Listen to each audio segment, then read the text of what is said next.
ઇન્દ્રિયો જ્યાં વિરામ પામે પછી હરિનો દેશ ચાલુ થાય છે. એટલે જેના જીવનની અંદર સત્ય નક્કી થઈ જાય છે પછી બીજાને સમજાવવા માટે આધાર લીધો છે. બ્રહ્મને નક્કી કરાવવા માટે ગુરુએ પણ યુક્તિનો આધાર લીધો છે. યુક્તિ ખરેખર શેની છે? માયાની છે. માયાનો આધાર લીધો છે.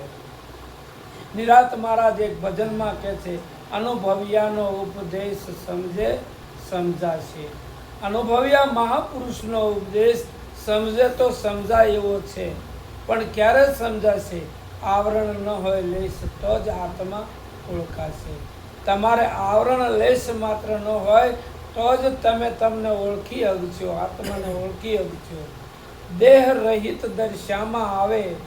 દેહ વિનાનો છે પણ દેહ વિનાનો પણ દેખાય, નક્કી થાય. કેવી રીતે? વિચારજો. મહાપુરુષ કહે છે કે એને ઓળખવો હોય તો બિંબ બહાર પરખાય પાણીમાં, એમ દર્શાય વાણીમાં. સૂર્ય બહાર છે પણ પરખાય છે પાણીમાં. જેવી રીતે સૂર્ય એક છે અને 1000 ઘડા હોય તો 1000 ઘડામાં સૂર્ય 1000 દેખાય છે. વાસ્તવમાં ઘડા સૂર્ય એક છે, ઘડા અનેક છે. તો આ બધાય ઘડા છે.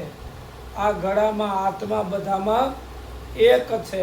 જેમ સૂર્ય એક છે, ઘડા અનેક છે, બધા ઘડે ઘડે સૂર્ય છે. ઘડો ફૂટી જતા સૂર્યને કાંઈ થતું નથી. એમ આ ઘડો તૂટી જાય તો આમાં રહેલા આત્માને કાંઈ થતું નથી. મહાપુરુષો એ દિશા તરફ આપણને લઈ જાય છે. એટલે કે છે બિંબ બહાર પરખાય પાણીમાં, એમ દર્શાય વાણીમાં. આજે અમે વાણી દ્વારા એનું વર્ણન કરી રહ્યા છીએ. એ વાણીમાં આવતો નથી, પણ તમને અહેસાસ થઈ જાય એટલે તમે પકડી શકો કે ભગવાનને હું ગોતી રહ્યો છું તો ભગવાન છે કેવા. તો એ ખબર પડતા એમ થાય નિર્ગુણ નિરાકાર બ્રહ્મ છે અને સગુણ સાકાર રૂપે એનો એ જ થયો છે. જેમ જળ હોય, જળથી જ બરફ બને, જળ વિનાનું બરફ બનતું નથી. બરફ કલ્પના છે અને જળ સત્ય છે. બરફ ઓગળી જાય છે એટલે જળ ક્યાંય ઓગળતું નથી. એમ આત્મા ખરેખર નિર્ગુણ બ્રહ્મ સગુણ થયો છે. સગુણ એની માયા છે. માયા પરિવર્તન થઈ જાય એટલે અંતે નિર્ગુણ નિરાકાર બ્રહ્મ જ છે. મહાપુરુષો એ દિશા તરફ આપણે લઈ જાય છે. એટલે મીરા પણ કહે છે આત્માને ઓળખ્યા વિના આ 184 નહીં મટે.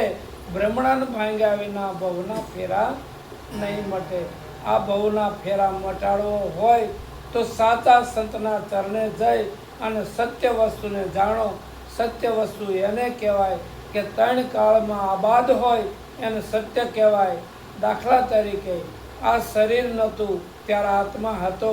આ શરીર છે તો આત્મા છે અને આ શરીર નહીં હોય તો આત્મા રહેવાનો.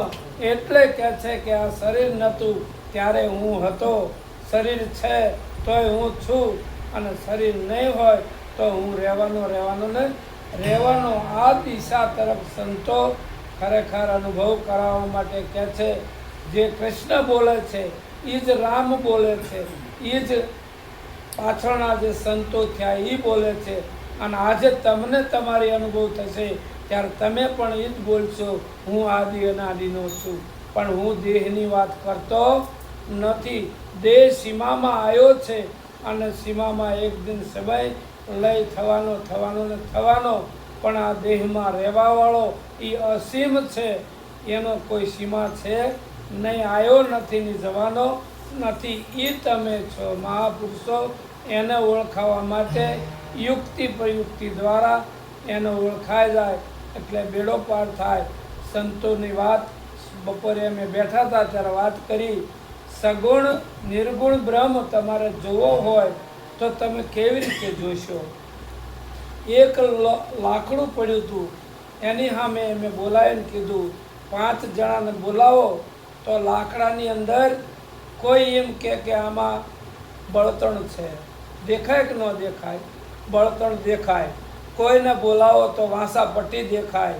કોઈને બોલાવો તો એમાં ભગવાન દેખાય, કારણ કે લાકડામાં ભગવાનની મૂર્તિ એના મનમાં વસી ગઈ છે. એ બનાવી શકે કે ન બનાવી શકે?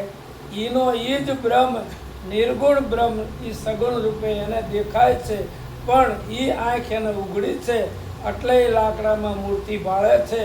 અને જેને નથી જ આંખ ઉઘડી એને હકીકતમાં બળતણ દેખાય છે અથવા તો બીજું દેખાય છે. એમ આખું જગત બ્રહ્મ રૂપ છે. બ્રહ્મને જોવા હોય તો બ્રહ્મની આંખ જો જેને મળી ગઈ હોય, ગુરુની આંખ મળી ગઈ હોય તો આખું બ્રહ્માંડ બ્રહ્મનું રૂપ છે. આ નક્કી વાત છે. પણ જેને બ્રહ્માંડ બ્રહ્મનું રૂપ નથી દેખાતું એટલે સમજવાનું વ્યક્તિની આંખે જોવે છે. વ્યક્તિની આંખે બા દેખાય, બાપા દેખાય, ભાઈ દેખાય, ભાંડરું દેખાય, પણ વ્યક્તિની આંખ ઉઘડી છે એટલે ગુરુની આંખ ચડે, ગુરુનું મુખ ચડે તો ગુરુના મુખથી આ બધા સંબંધો દેખાતા નથી. એક બ્રહ્મ દેખાય છે, કારણ કે ગુરુની આંખે. એટલે જ સતાર પણ બોલ્યા છે, હું જન્મની આંધળી મારા ગુરુએ આપી આંખ, ગુરુગમ અંજન આંજીયું મટી મારે સર્વ જાય. આંખ ખોલીને જોયું તો ઘટ બેઠા અલખ ધણી. આંખ જ્યાં ખોલી અને જોયું તો બધે મારો રામ જોયો. આવી દ્રષ્ટિ સદગુરુ મહારાજના ચરણે જાય એને રામ હાજરા હાજર દેખાય ને દેખાય. અને જો ન દેખાતો હોય તો આ વસ્તુ એ બોલે નહીં. સદગુરુ મહારાજ